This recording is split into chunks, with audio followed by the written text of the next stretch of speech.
Você assumiu a gerência geral de medicamentos na Anvisa em 2019. 20 estourou a pandemia. Menos de um ano depois. Apesar de eu ter ficado muito conhecido pelas vacinas, mas na verdade é todo tipo de produto. Então, fitoterápico, dinamizado, qualquer tipo de medicamento.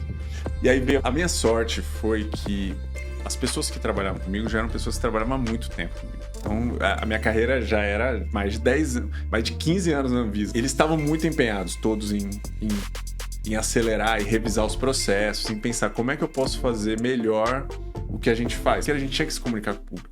Porque as pessoas precisavam entender, né? As pessoas estavam querendo, cadê minha vacina? Tá vacinando lá nos Estados Unidos, por que não tá vacinando aqui? Cadê? Então, esse elemento de que as pessoas começassem a conhecer o que era o nosso trabalho, precisava ser feito.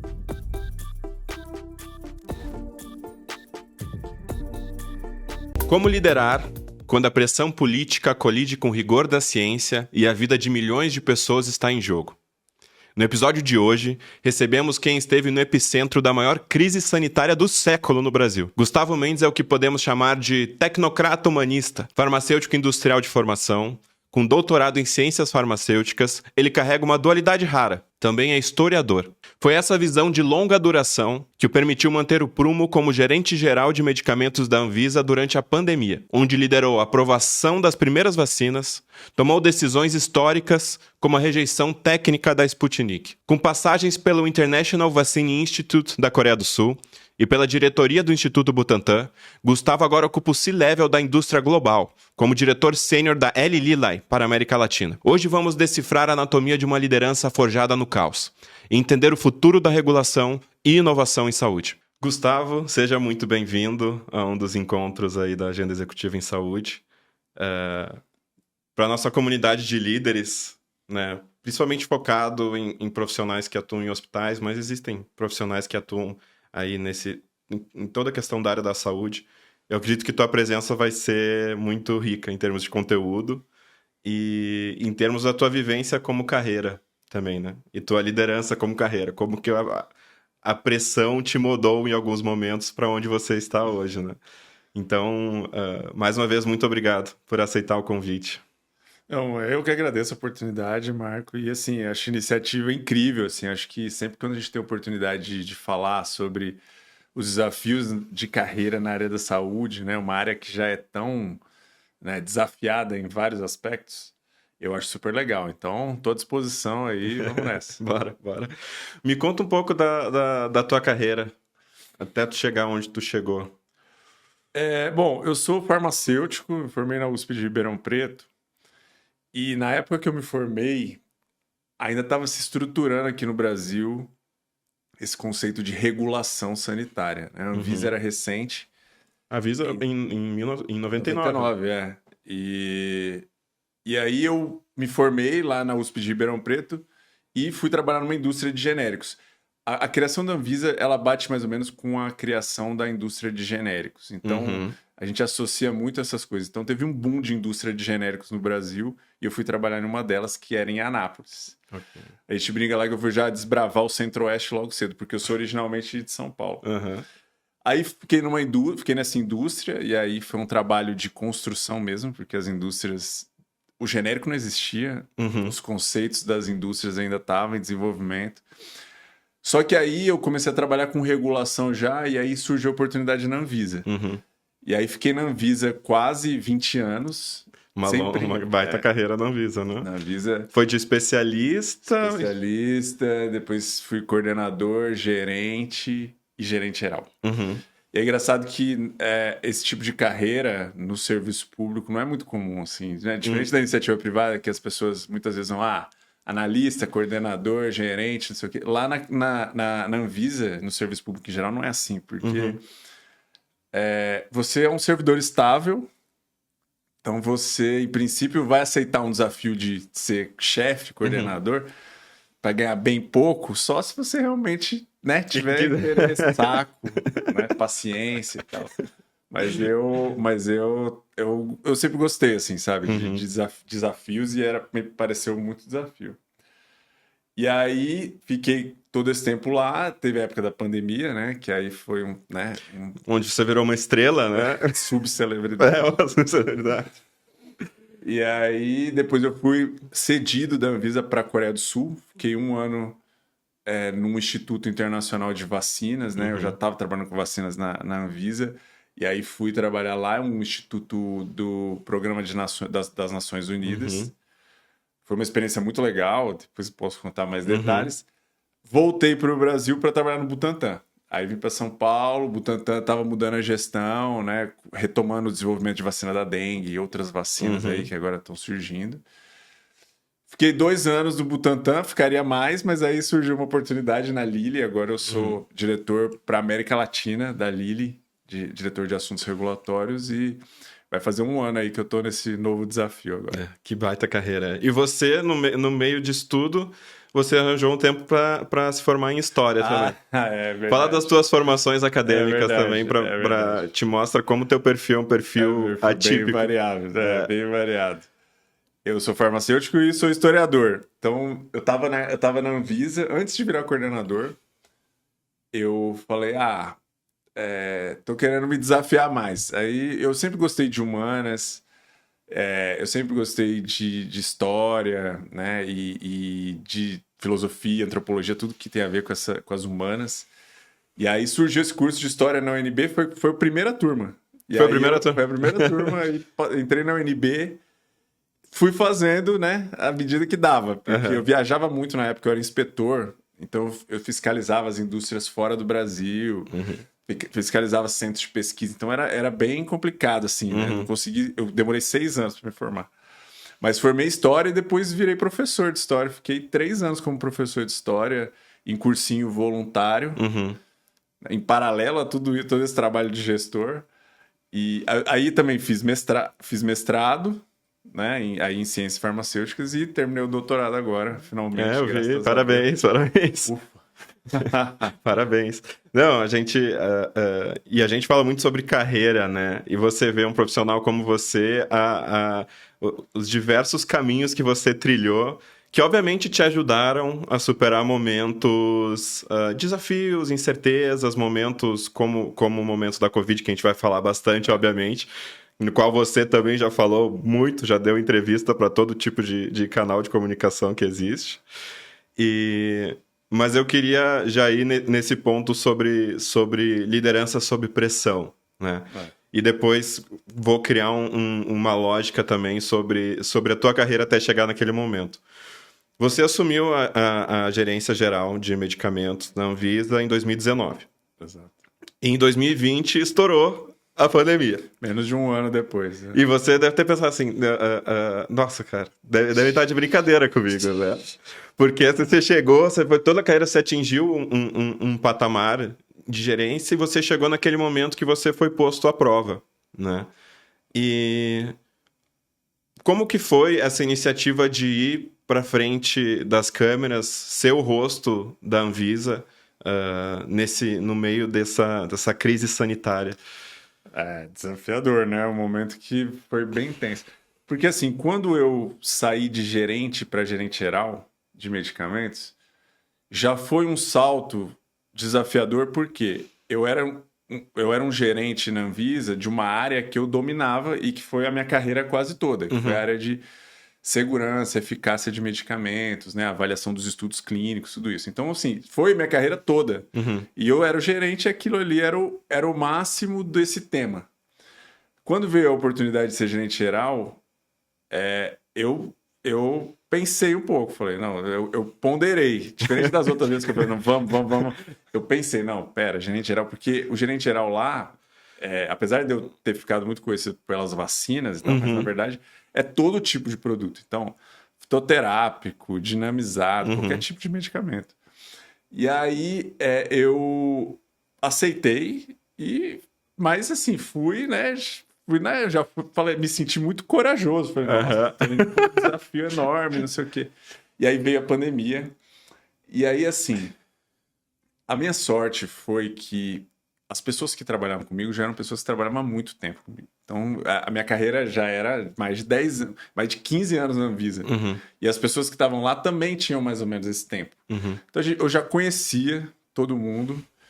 E eu acho que a pandemia sensibilizou muito todo mundo, né? Que trabalha com saúde e, na verdade, a sociedade como um todo. Sim. Então, as pessoas estavam auto-engajadas. Pelo bem ou pelo mal? Pelo bem ou pelo mal, por motivo de... Mas no caso dos servidores da Anvisa, os que eu estava como gerente geral, eles estavam muito empenhados, todos em acelerar e revisar os processos, em pensar como é que eu posso fazer melhor o que a gente faz. Porque do jeito que a gente faria, tradicionalmente, com os processos burocráticos, administrativos que acontecia, talvez a gente não conseguisse entregar as respostas tão rápido quanto a gente deveria, né? Então, foi um momento de reorganizar. E aí, tinha que se comunicar. Um elemento essencial que a gente percebia desde sempre é que a gente tinha que se comunicar com o público. Porque as pessoas precisavam entender, né? As pessoas estavam querendo, cadê minha vacina? Tá vacinando lá nos Estados Unidos, por que não tá vacinando aqui? Cara, então, esse elemento de que as pessoas começassem a conhecer o que era o nosso trabalho precisava ser feito. E aí eu, como gerente geral, era naturalmente o nome que teria que ir lá explicar, né? E acho que o que me ajudou também foi justamente a experiência como professor de história também, porque eu falo, quem enfrenta aluno de cursinho enfrenta qualquer dessas barreiras aí. E você também trabalhou antes como inspetor de qualidade. Inspetor. E aí você também tem um confronto quando você vai nos estabelecimentos. Então, isso também pode ter ajudado em algum sentido. Exatamente. Né? A gente brinca lá na Anvisa que tem 2 tipos de inspetor lá, né, na Anvisa. Tem o inspetor de certificação, que é o que vai certificar. Então, quando vai certificar, né, é uma empresa nova que quer a certificação. E aí, geralmente, os inspetores de certificação chegam, né, o tapete vermelho, né? Sim. Chega lá com o coffee break, não, o que você precisa, cara? E tem os inspetores de fiscalização, que são os que vão quando tem denúncia, quando tem problema e tal. Com clima ótimo. Você chega, a pessoa finge que nem tá lá, fecha a porta, deixa entrar, que é a hostilidade máxima. Tem 2 perfis. Eu tive a oportunidade de ir nos 2, e eu acho que as experiências que eu tive na fiscalização serviram bastante nesse contexto. Porque assim, tu já veio aí... Alunos de cursinho também, que é um pouquinho de caos. Aluno de cursinho, assim, aonde? Como assim? Qual é a referência? De onde você está tirando isso? Por que isso? Por que aquilo? E a formação de história foi no meio da onde? Disso tudo? Foi antes da pandemia? Foi bem antes. Eu me formei em 2016. Então foi antes. E você falou, a equipe que trabalhava contigo, minha família inteira é da área da saúde também. Meu pai, gestor de hospital, minha mãe, enfermeira. Meu pai não parou de trabalhar. Ele ficou trabalhando todos os dias. Minha mãe, ela é mestre em epidemiologia, ela estava super atenta também e tentando ajudar. Você cria um propósito mais forte que te faz trabalhar, né? Como que foi liderar essa equipe nisso tudo? Assim, eu tinha que ter... Porque vocês trabalharam por horas madrugada adentro, né? E uma pressão que a Anvisa, não sei se... Eu acho que nunca tinha passado antes, né? Dessa proporção, não. E como que foi conduzir a equipe e acalmar... Primeiro acalmar a equipe, depois a gente fala da população brasileira. Mas como que foi transmitir uma... Assim, a gente está indo para o caminho certo, a gente tem que manter no meio desse turbilhão aí de provocações. Eu acho que as características de gestor que eu precisei mais usar nesse momento foram, primeiro, o respeito à equipe, o respeito às considerações, aos desafios, aos problemas que eles traziam, né? Então, eu fui um gestor que ouvi muito, pessoal, então respeitava muitas opiniões, e se eles falavam, olha, isso dá, isso não dá, eu respeitava isso. E outra característica também que eu acho que ajudou a trazer o melhor nesse momento foi a postura de também assumir e comprar a briga deles, assim, defender a equipe, assim, defender junto a todos os né, ataques que a gente sofreu. Porque todos os stakeholders. Todos os stakeholders. A Anvisa estava sendo desafiada de todos os lados, né? Por todas as instâncias, quem era a favor da vacina, quem era contra a vacina, quem era né, da direita, da esquerda, do governo, contra o governo, era de todos os lados. Porque a Anvisa tem essa característica, né? Ela sempre que toma uma decisão, ela mexe com o interesse de alguém. Então, mesmo quando você aprova um produto... Você mexe no mercado. Você mexe no mercado. Por exemplo, você aprova um produto, se a Anvisa aprova um produto, alguns podem ficar felizes porque vão ter acesso ao produto, alguns vão ficar incomodados porque aprovou um concorrente, e aí que tira mercado do outro. Então, sempre... então, acho que isso é uma constante.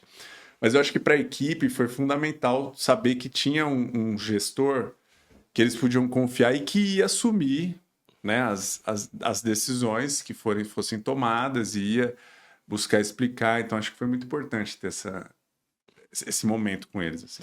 E você acha que... Eu estava refletindo quando eu estava vendo tua história. Você, por ser historiador naquele momento, você pensava assim... Cara, eu estou fazendo parte de um capítulo importantíssimo na história do Brasil, né? Em termos de tanto do marco da Anvisa, quanto do marco total que estava tendo por causa da pandemia, né? E você refletia sobre isso em algum momento? Então, você sabe que existe uma rixa, né? Opiniões totalmente pessoais aqui, claro, né? Assim, nada acadêmico que eu tô falando, mas existe uma rixa entre os historiadores e os jornalistas. Tá. Porque o historiador, ele é o profissional que vai ter que necessariamente olhar com uma certa distância de um fato e uma distância temporal de um fato para poder analisar. E o jornalista não. O jornalista é o cara que está ali, né? Ele está no meio da notícia, ele precisa reportar aquilo. Ele precisa falar sobre aquilo, pensar sobre aquilo, analisar aquilo. Essa rixa é que... Eu pensava muito nisso, porque nesse momento da pandemia eu tive que me envolver muito com os jornalistas, né? Sim. Entrevista. Da Atena. Da Atena. E Globo News, e não sei o que, todo mundo querendo saber e tal. Então eu percebi como funciona a lógica do jornalista diante de um fato histórico. Eu acho assim, estava claro que era um momento sem precedentes. Né? Assim, uma grande pandemia dessa nunca tinha existido. Já existiram pandemias durante a história, mas dessa proporção. Mas eu, como historiador, eu pensava isso. Eu não posso analisar isso aqui de dentro. Entendeu? Eu só vou conseguir realmente analisar o que aconteceu como história, como fato histórico, quando eu me afastar. Eu acho que a gente fez 5 anos, né? Esses dias, dia 17, foi 5 anos da aprovação das vacinas. Aquele dia onde teve aquela, né? Que muita gente histórico. Lembra assim, nossa, eu tava não sei aonde, eu tava em casa. Era um domingo, eu lembro quando né? saiu a vacina, a Coronavac, eu tava escutando no rádio. Tava na estrada, assim. Tá vendo? E aí com meu pai, vamos escutar, assim, todo mundo quer. Foi um momento histórico. Exato.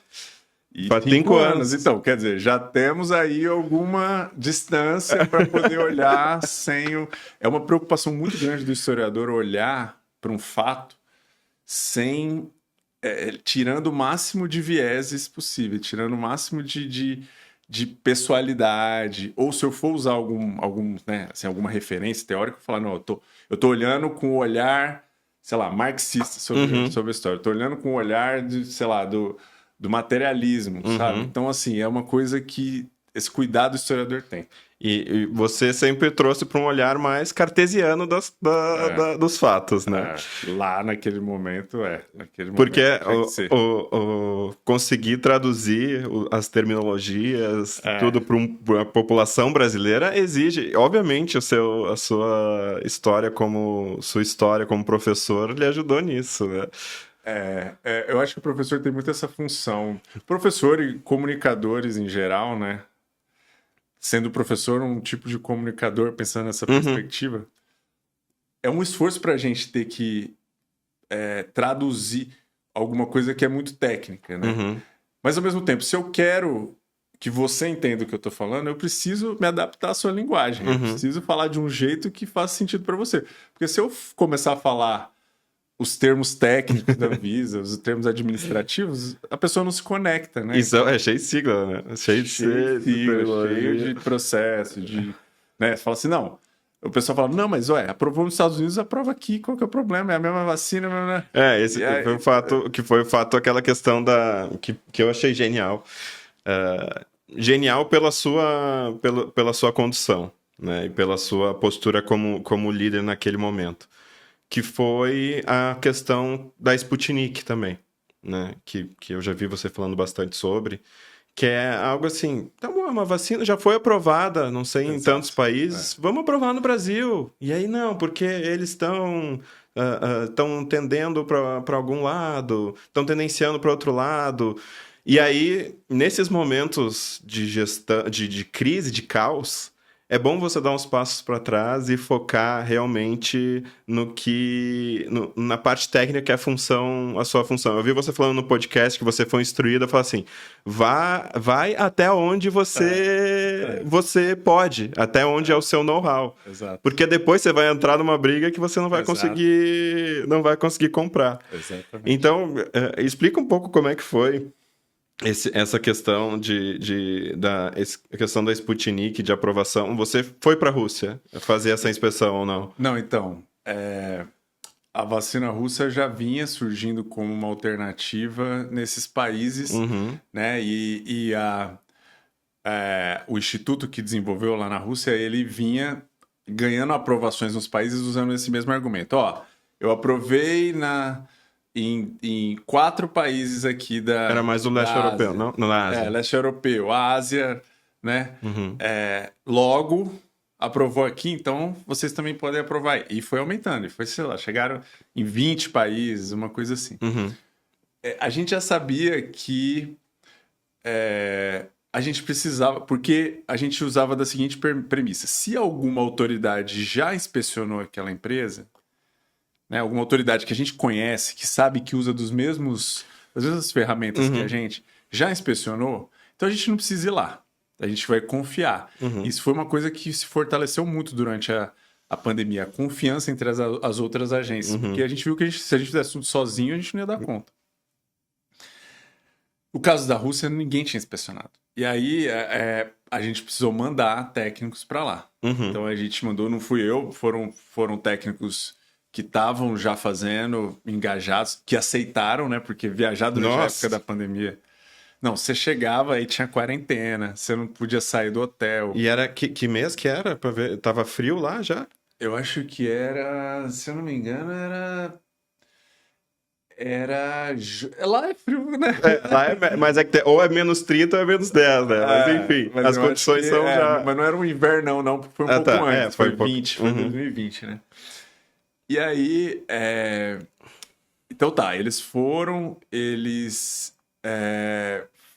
passaram por aceitaram, né, passar por toda essa situação. E aí chegou lá e viu, olha, tá faltando isso, tá faltando aquilo, isso aqui a gente não conseguiu ver.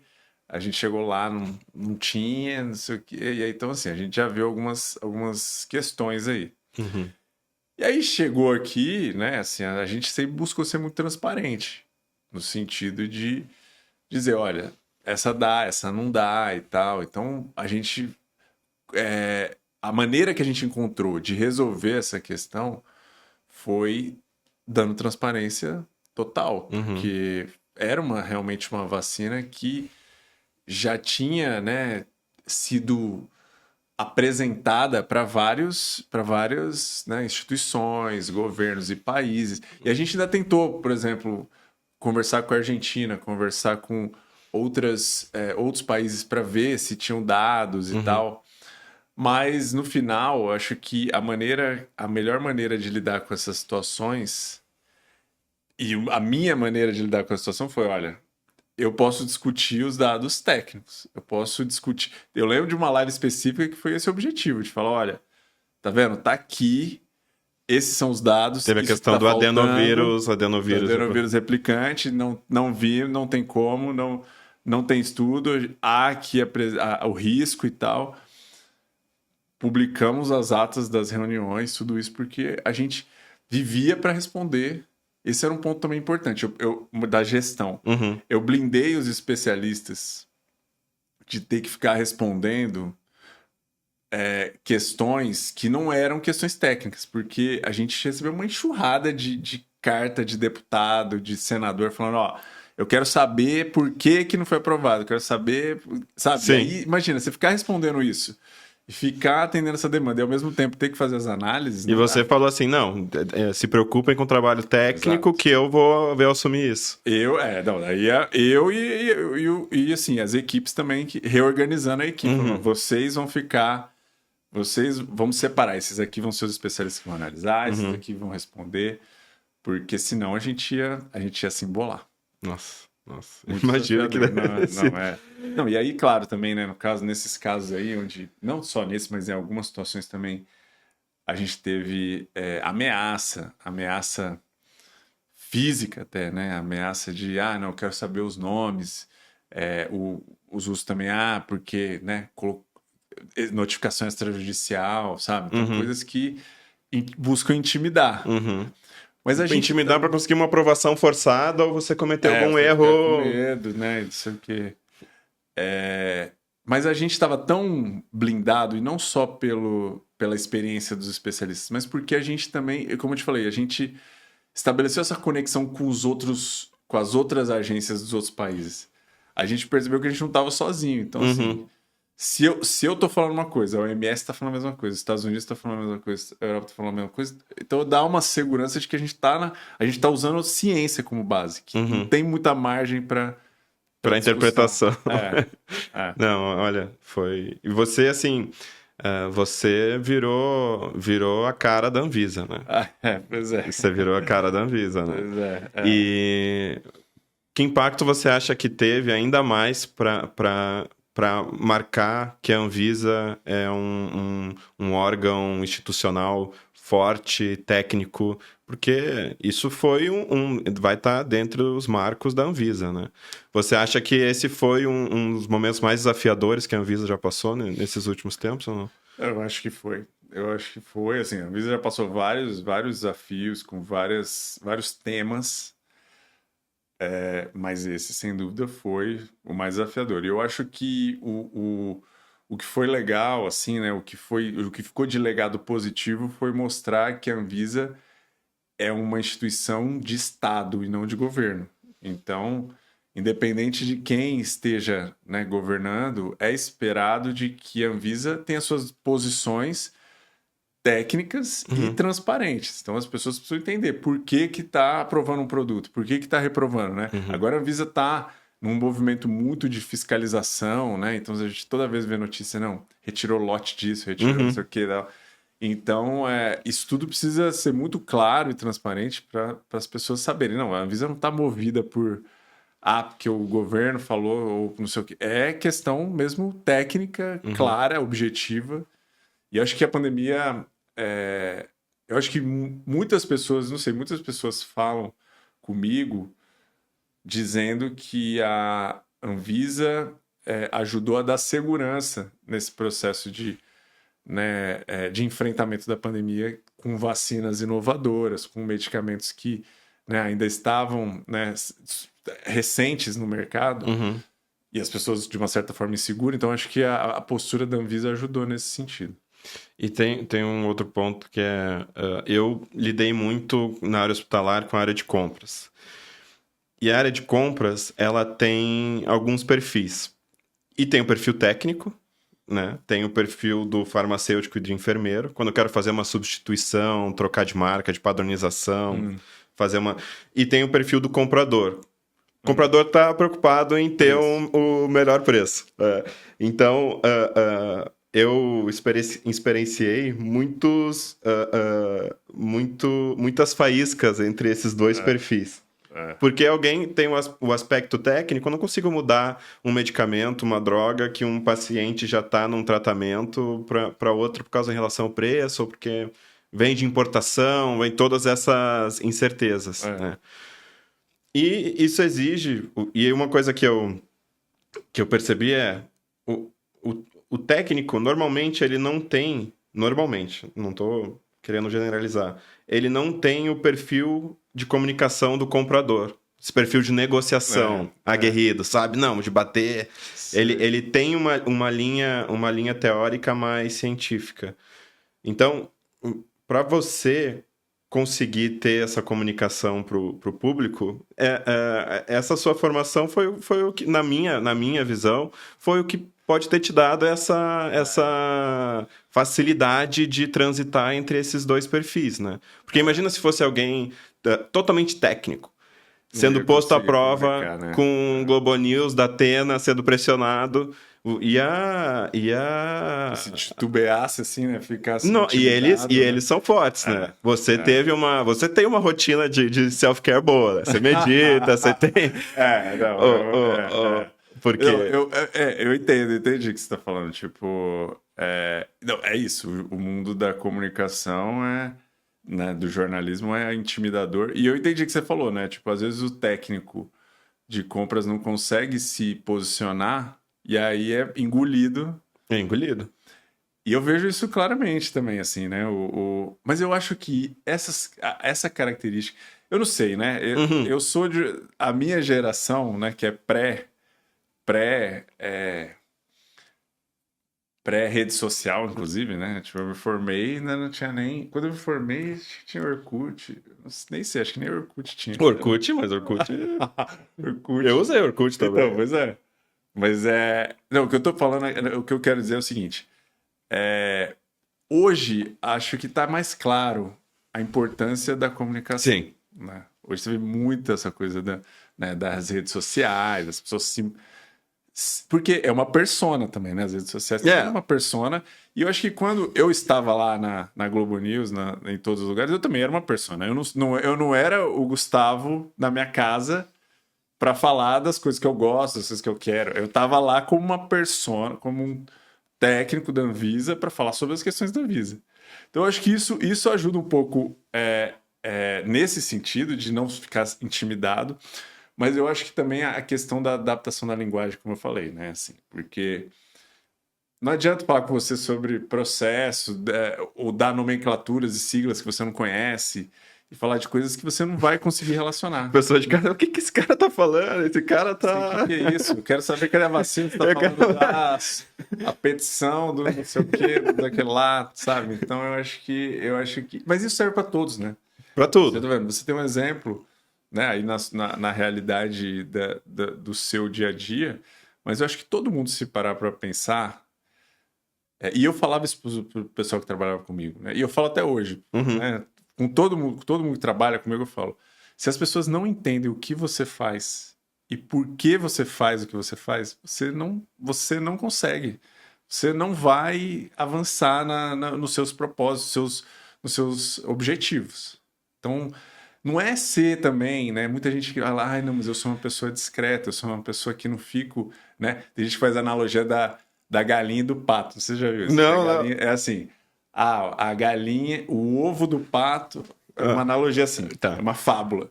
O ovo do pato é mais nutritivo, é maior, seria o ovo ideal, assim, para as pessoas consumirem. Só que o pato bota... Você já viu como o pato bota ovo? O pato é discreto, ele coloca lá, não sei o quê. Já a galinha, né? Põe um ovinho que é fraco, pequenininho, mas ela cacareja e todo mundo vai atrás. Então, no sentido de dizer assim, você pode fazer um trabalho que é um lixo, mas você cacareja, não sei o quê, aí todo mundo...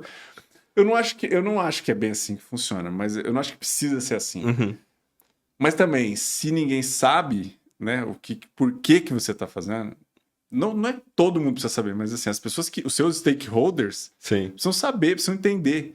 Então, esse tipo de soft skill, não sei se você vai chamar que é uma soft skill. Acho que é uma habilidade de tradução do complexo com a realidade do receptor, né? A mensagem. Eu sou de publicidade, sou formado em publicidade. Então sua vida é isso. É você transmitir a mensagem que seja... que faça sentido com a realidade do receptor. Não adianta. E isso é uma arte, né? Isso eu fico pensando. Eu vejo, às vezes, estou em reunião, né? Imagina... Eu chegava assim, não fazia muita reunião, né? Na minha vida eu fiz muita. A pandemia, né, era infinito. Aí a pessoa tinha 30 minutos.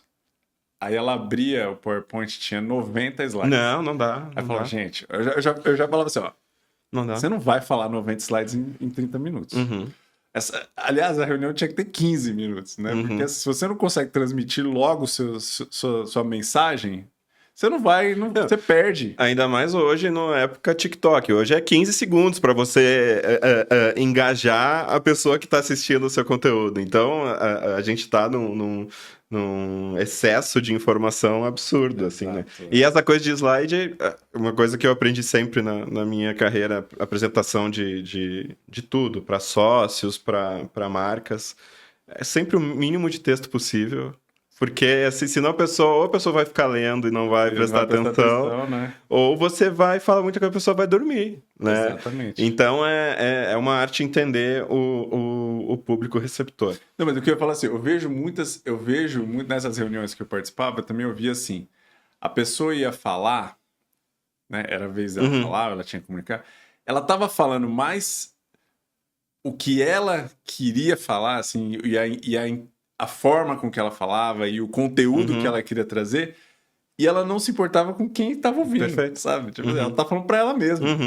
Então, assim, tá toda lá na sua tecnicalidade, dando uma palestrinha, e não tá nem aí se a pessoa tá entendendo, tá ouvindo. Então, acho que isso é um desafio que a gente tem. Nossa. E na área da saúde, a gente trabalha na área da saúde, sabe que, né, todos os profissionais, farmacêuticos, enfermeiros e todos esses aí, sabem que esse desafio tá na nossa vida, né?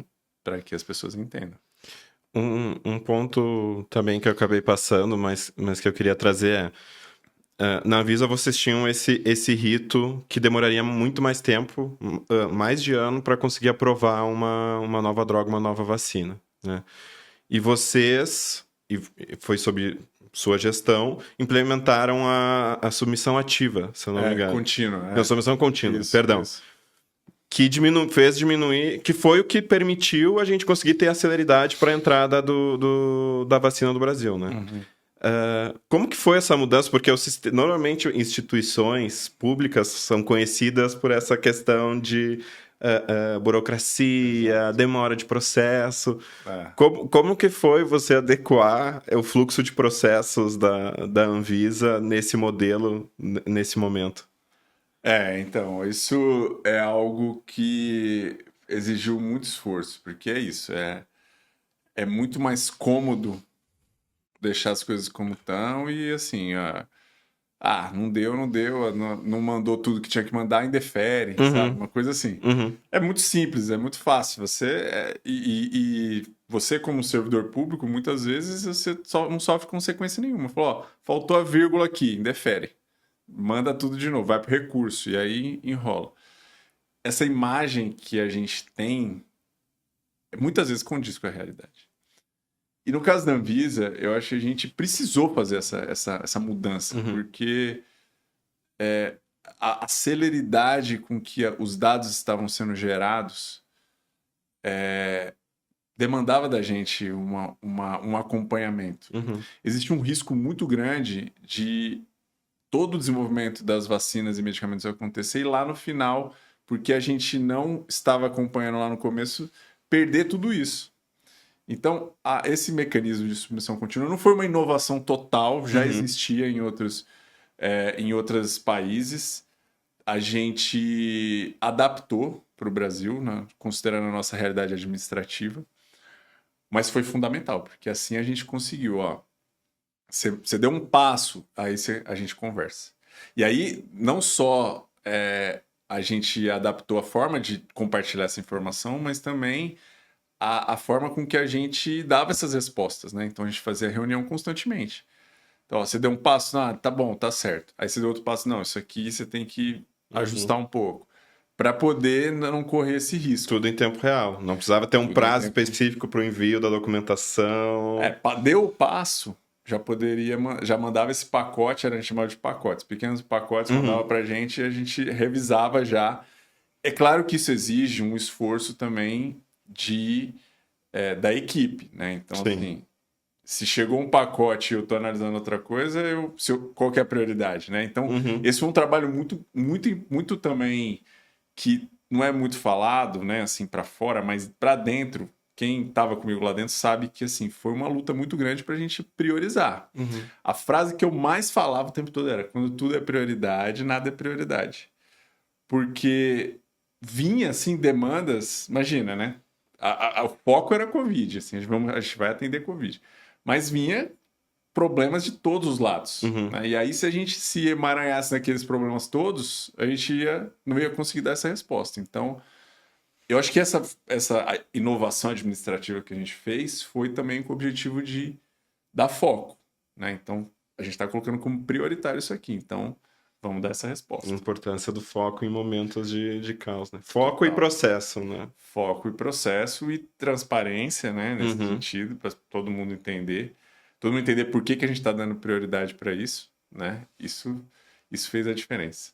Não, e você não imagina o tanto de coisa que vinha, né? Assim, das coisas mais absurdas de pedidos não, foi uma realidade bem desafiadora. Imagino. E depois disso, passou todo esse caos, você sobreviveu, né? Tá aqui até hoje. Sobrevivi. E aí você foi mandado pra Coreia do Sul. E aí você ficou lá, você morou lá por um tempo? E lá é no inglês. Então, na verdade, foi uma negociação. O PNUD, que é o Programa das Nações Unidas, e o IVI, que era onde eu trabalhava, International Vaccine Institute, eu já conhecia de interações e já era um lugar que eu pensava assim, olha, quando eu comecei a perceber que a situação da pandemia já estava mais estabilizada e que eu tinha que pensar num próximo passo... Senão você ia ser o cara da pandemia, só. Eu ia ser, e assim, a sensação que eu tenho, aproveitando isso, é que é de missão cumprida, assim, sabe? Eu cumpri minha missão e eu não tinha mais, assim, eu não vislumbrava mais aonde me encaixar na Anvisa, assim.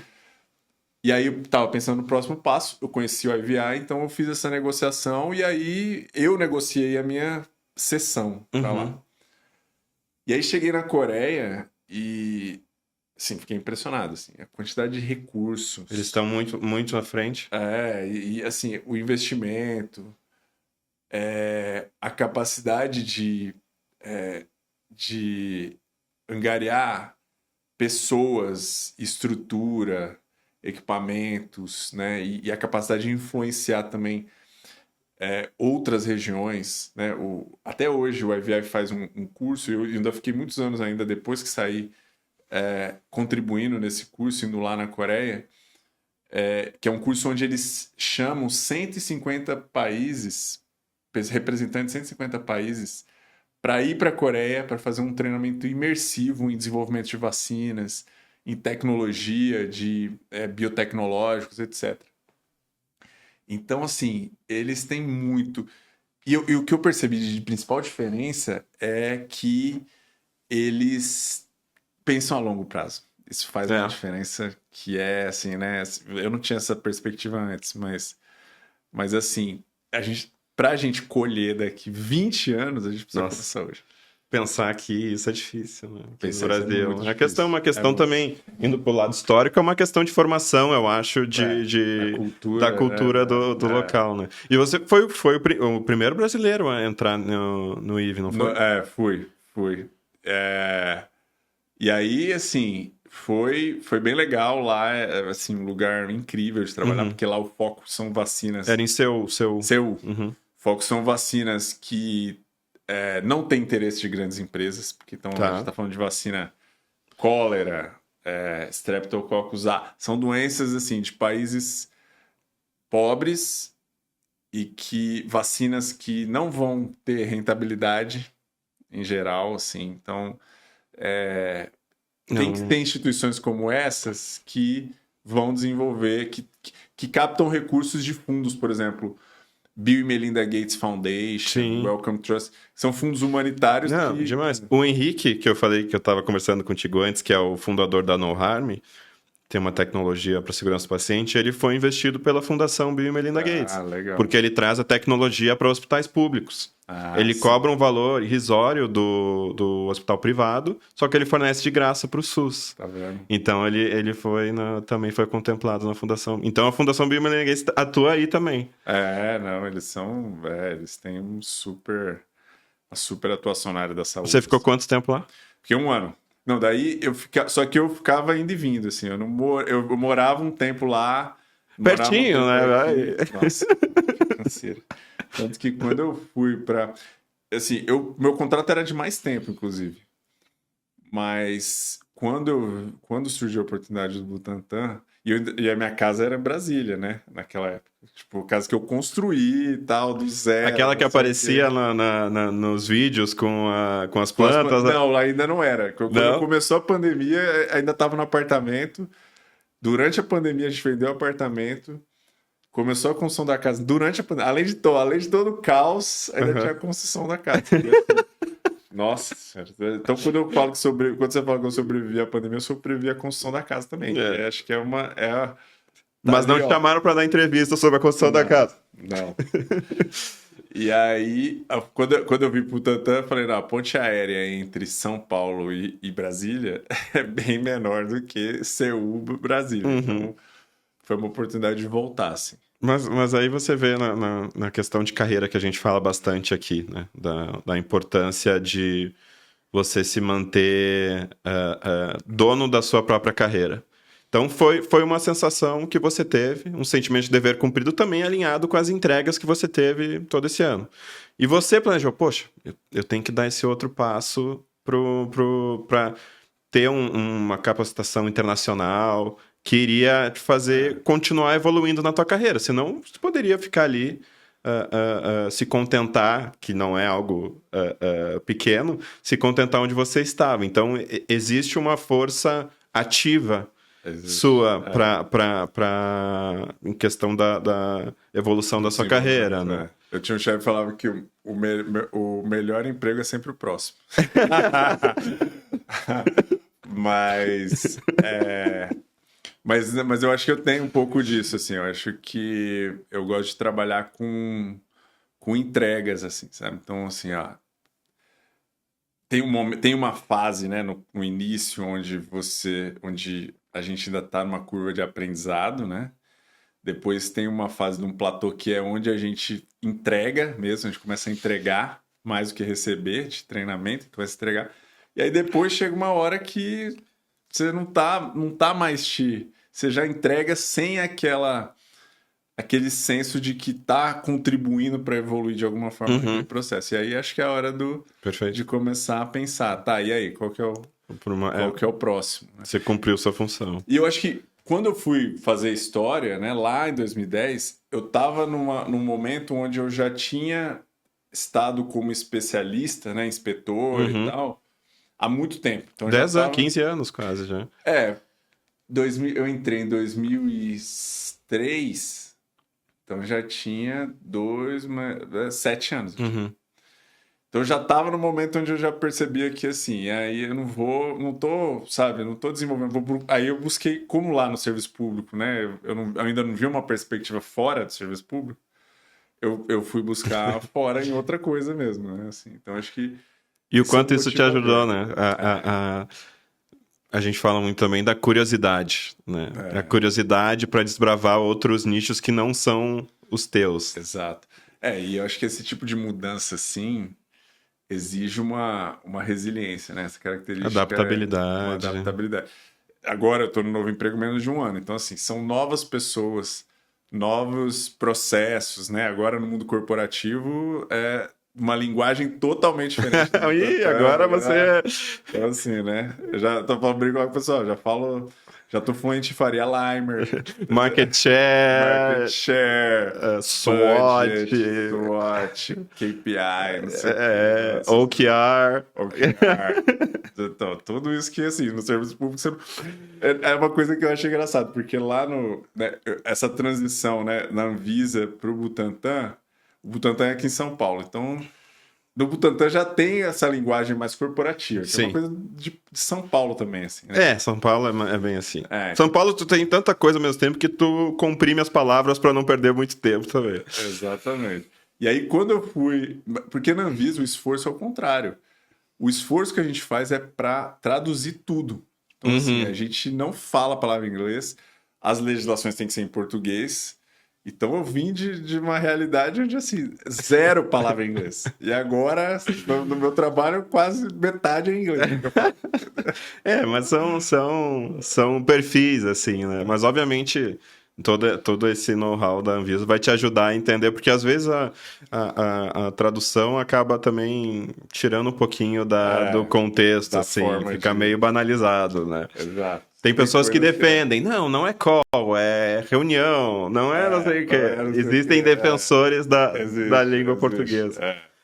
E aí E você... você é o defensor da... eu não, eu sou tá o que der live, certo, não, o que der certo eu falo, pra mim não tem problema, às vezes eu uso reunião, às vezes eu uso call, depende do perfil do receptor. Então, é verdade, adapta a linguagem, é isso aí. E aí você estava lá na Coreia do Sul e você veio aqui para o Instituto Butantan, assumiu a direção de assuntos regulatórios, né? No Butantan eu fui diretor de assuntos regulatórios, qualidade e ensaios clínicos. Então Pouca coisa. E escritório de projeto também, tinha ainda na minha... Eram 700 pessoas, era muita gente. Que pouca gente para liderar. Era muita gente, era bastante. E como que você fazia como que era o seu modelo de gestão, assim? No Butantan, eu já era líder eu era diretor de diretores. Né? Então, eu era diretor executivo que já é diretor de diretores que, assim, eu sou o tipo de líder que não centraliza. Eu gosto de dar autonomia para os liderados e depois cobrar, né? Assim, resultado, claro, né? Alinha as expectativas e depois cobra. Então, ali no Butantan, eu estava nesse sentido, assim. Claro que tinha muita transformação para fazer, tive que trocar pessoas, trocar processo, reorganizar, mudar muita coisa ali, porque a nova gestão veio querendo retomar coisas que estavam paradas há muito tempo. Então, foi um desafio para mim nesse sentido, de reestruturar, reorganizar. Mas era 700 pessoas, mas assim... eu delegava bastante. Porque... esse é um segredo. 700 pessoas não vai ter um report one-on-one com todo mundo. Não dá. Não tinha acontecido. Assim, eu vejo que tem gente que lida bem, assim, com, sei lá, 20 pessoas, 20 reports, uma coisa assim, sabe? Reportes diretos. Direct reports. Direto. Direct reports.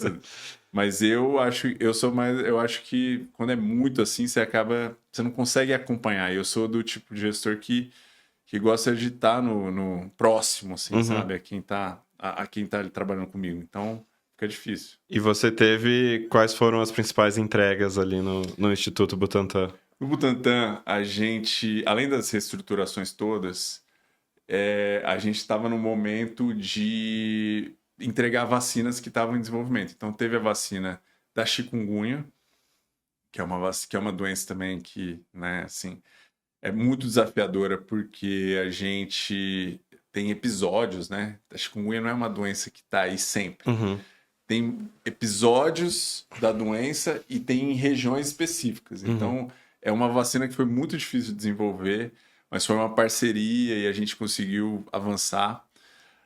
As vacinas que o Butantan também entrega todo ano, que é gripe, hepatite A, essas vacinas que já fazem parte do calendário, foi um trabalho também ali para mim avançar com as transferências de tecnologia, porque o Butantan trabalha muito com isso. Essa nova política de transferência de tecnologia pegou muito forte o Butantan. A gente precisou trabalhar muito para conseguir se encaixar nessas novas perspectivas, que eu preciso dessa vacina, quem faz está lá fora. E aqui no Butantan, eu quero que o Butantan comece a fabricar aqui para ter autonomia, para a gente ter autonomia, a capacidade de fabricar aqui. Então, eu faço um contrato, né? O Ministério faz um contrato com essa empresa lá fora e com o Butantan para que essa vacina seja transferida para o Butantan. E enquanto essa transferência acontece, eu garanto exclusividade na compra sua. Entendeu? Então, Tá. a gente chama parceria de desenvolvimento produtivo. Uhum. No passado, deu alguns problemas, porque a empresa pensava assim, eu tô exclusivo na venda. Uhum. Eu vou transferir para o Butantan ou para uma instituição pública, né? Não é só o Butantan. Mas ele tá falando 10 anos, mas assim, eu vou transferir com calma, Uhum. sabe? Vou transferindo e não sei o quê. E aí não transferia, cara. Então vários não deram certo. Não transferiu, garantiu a exclusividade da compra, ficou por isso mesmo, acabou. Não, a tecnologia não foi incorporada no país. Uhum. A nova portaria, né, que reestruturou isso, é bem mais rígida na governança, na forma com que se controla e tal. Então, aí agora o Butantan fechou, né, ao longo desse período, enquanto eu estava lá, e agora fechou parcerias com anticorpos monoclonais, com novas vacinas. A vacina de vírus sincial respiratório é uma que foi dessa parceria com a Pfizer, que nunca tinha fechado parceria de transferência. Então, eu acho que foi uma entrega legal. E a dengue, né? A dengue acabou saindo, demorou um pouco mais, assim, né, nos processos regulatórios da Anvisa, mas a dengue foi uma vacina que, cara, é um caso único, assim, sabe? De Dose desenvolvimento única. local, desenvolvimento totalmente local. Tipo, trouxe a cepa, trouxe o vírus para cá, o pessoal lá do Butantan, que tem pesquisadores, assim, cara, lá no Butantan, que sofrem do mesmo problema. São ótimos, mas sofrem muitas vezes do mesmo problema de comunicação. A gente não consegue ver o que eles estão fazendo. Sim, porque Mas o nível de profundidade técnica que tu tem que ter para chegar no desenvolvimento de uma vacina, é, difícil você conseguir sintetizar isso em 5 minutos. é. Agora vendo a vacina, né, e esperando para ser vacinado com a vacina da dengue, a gente vê, né, a importância. Fala, pô, o cara conseguiu desenvolver uma vacina da dengue dose única para os 4 sorotipos aqui no Brasil. É um negócio assim, fantástico. Tanto que colocou o Butantan num cenário internacional, assim, de todo mundo olhar e falar, caramba, né? Tá exportando também mundo afora, né? Então, ainda tá com uma produção limitada, né? É. Ainda, por enquanto, o foco vai ser Brasil. Uhum. Mas, assim, potencial para ser usado em larga escala, mundialmente, é muito grande. Não, demais. O limitante, o gargalo é a gente, né? Capacidade de produzir, né? Essas coisas. É. Então foi muito legal. O Butantan é uma instituição que eu respeito muito, acho que é um patrimônio assim que a gente tem. E eu sei que, né, muitas vezes a gente olha para as instituições públicas assim e fala, puta, não dá certo, não funciona, não sei o quê, mas eu acho que o caso do Butantan é um caso positivo, assim, Uhum. sabe, de empresa que consegue fazer uma gestão, até porque é uma fundação, sabe? Uhum. Então aquela coisa da licitação, dos processos morosos da compra pública, muitas vezes o Butantan consegue, a gestão de pessoas também, né? Consegue contratar, consegue comprar equipamento, consegue fazer coisas muito mais ágeis do que no serviço público tradicional. Muito bom, muito bom. E agora já indo mais para nossa conclusão, a gente passou por vários pontos da tua carreira em que tu sofreu, passou por desafios, passou por incertezas, teve mudanças de cargo. Quais foram as forças, os pilares que fizeram tu trilhar essa carreira que ainda é de sucesso? Não vou já fechar a tua carreira agora, que acredito que tu pode fazer muita coisa. Mas quais foram os pilares assim que te conduziram? Que filosofia que tu tem de trabalho, de rotina, que fez tu chegar tão longe onde tu chegou? Eu acho que um aspecto principal é que eu não gosto de não fazer as coisas por medo, sabe?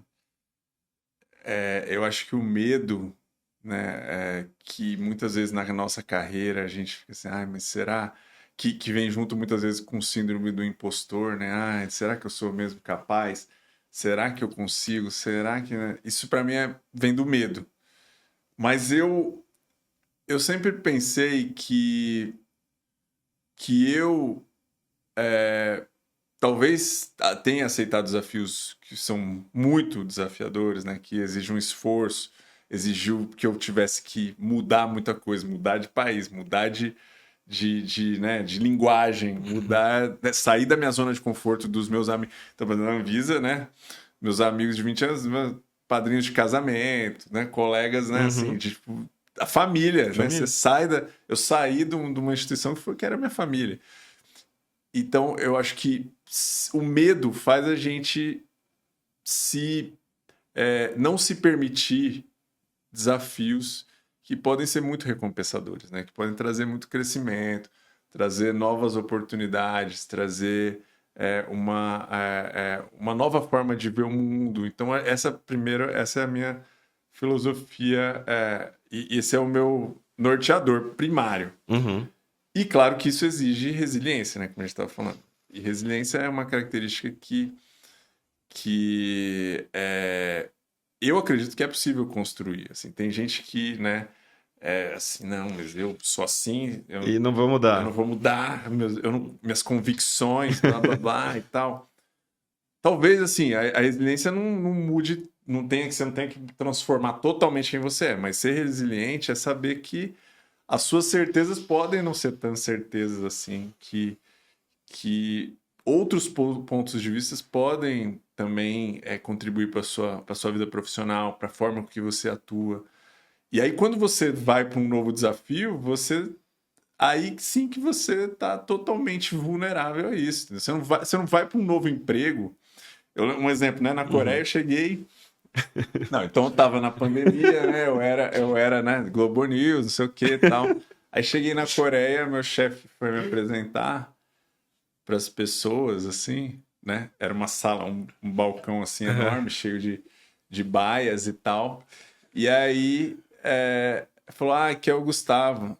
Aí o pessoal, assim, os coreanos lá só levantaram assim e continuaram assim, não estavam nem aí. Então, tipo assim, é uma desconstrução para uma nova construção. Podia falar assim, não, você não sabe quem eu sou. Não é possível.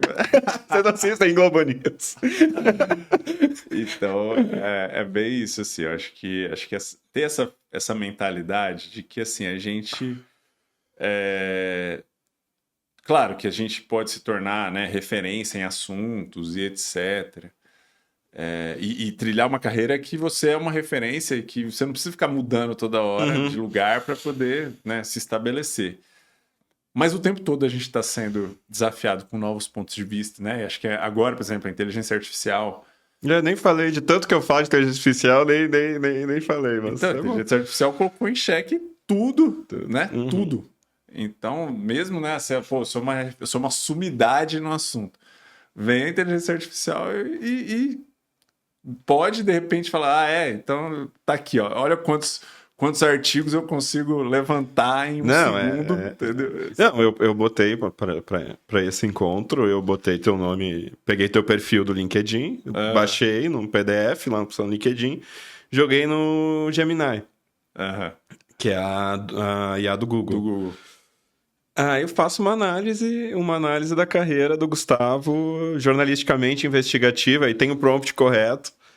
Ele pesquisou 200 fontes. Nossa Senhora. 200 fontes. Tem até um comediante que se chamava Gustavo Mendes. É verdade, tem. Ele falou, é esse ou é esse?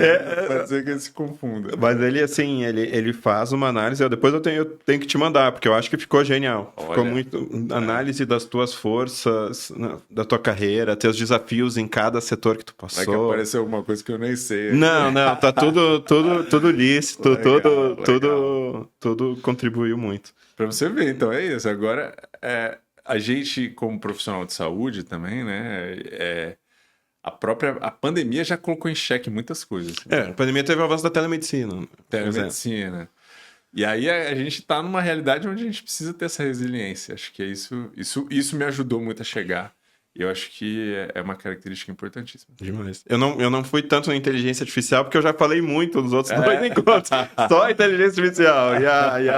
O pessoal aí já sabe já bem, tá, né? Todo mundo já tá experto nos prompts e nos agentes, em tudo. Né? Um convidado meu, Paulo, que é o do Venture Studio para projetos de médicos que viram negócios. Ele veio até com o óculos da Google, aquele Ray-Ban que filma, né? O que está na minha frente? Você está um rapaz de camisa azul, não sei o quê. Então, assim, a gente já discutiu sobre as aplicações disso dentro do universo da saúde, num hospital, por exemplo, que você consegue lembrar o nome do paciente, as características do paciente só olhando pelo óculos. Então, existe aí um universo de coisas que a inteligência artificial tá impactando. Uma realidade impressionante. Então, resiliência. Resiliência, eu não sei se tem um nome para isso de não deixar o medo... Coragem. Coragem.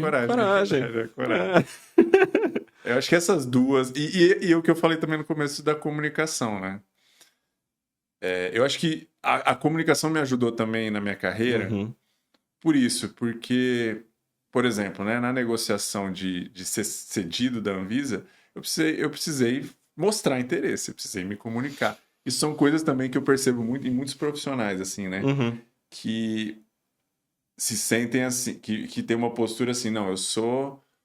É como se fosse nas histórias, né? Nas histórias, né, nas fábulas, a princesa que tá lá no castelo esperando uma nova oportunidade de chegar lá e resgatar. Mas muitas vezes... E assim, não, mas eu não posso falar que eu quero ir para sabe? Eu não quero, né, me oferecer, não quero... Claro, acho que você tem um bom senso, né? Você não pode ser oferecido. Quero ser o CEO. Não, mas você sabe que tem uma história engraçada aqui, depois se alguém ouvir, vai a pessoa... Mas teve numa festa do Butantan, eu tava lá na festa de confraternização das 700 pessoas lá. Aí, lá, a gente fechou um bar lá na Vila Madalena, tal, não sei o que, tá, todo mundo dançando, curtindo e tal. Aí chegou uma menina, falou assim, chegou em mim assim, falou, eu sou analista júnior, não sei o que, eu quero fazer uma pergunta pra você. Como é que eu faço pra ser diretora? Eu falei, olha, eu sou assim, do nada, a analista júnior já quer ser diretora. Aí falei algumas coisas. O jeito de tático, tem que estudar muito, tem que se desafiar. Exatamente, mas eu fiquei pensando... Existe um imediatismo. Gente. Fiquei pensando, mas já, né? Podia falar, não quero ser primeiro coordenador, entendeu? Mas não, já quer ser... Então, assim, tem um nível... Eu acho que assim, não precisa ser oferecido, mas assim... Mostrar esse interesse de progredir, de abertura para novas oportunidades, também tem a ver com comunicação, né? Saber a pessoa mostrar, né? E falar, e mostrar seu interesse, mostrar suas qualidades, seus pontos a desenvolver. Isso também, ser conhecido, né? Que muita gente acha que é puxar saco, né? Eu acho que existe uma diferença, não. A gente consegue perceber, né? Quem já é um gestor de muito tempo, consegue perceber o que é puxar saco e o que é alguém que... Esforçado. Que quer se mostrar como um profissional, com qualidades e com pontos a desenvolver. Então, eu acho que essas características, para mim, são fundamentais. Demais. Gustavo, obrigado pelo teu tempo nessa tua agenda corrida, como sempre. Não é tão corrida, eu acho, quanto estava antes Não sei. Não vou supor. Mas muito obrigado, eu acredito que a tua história enriqueceu muito nosso debate, muito para o pessoal que está assistindo. Com certeza eles já devem te conhecer ou lembrar, esse rosto eu já vi em algum lugar. Então, muito obrigado novamente. E bom, gente, esse foi o bate-papo aí com o Gustavo e espero que vocês tenham gostado aí e ajudado no desenvolvimento, capacitação do perfil de liderança para vocês no setor de saúde. Muito obrigado e até a próxima.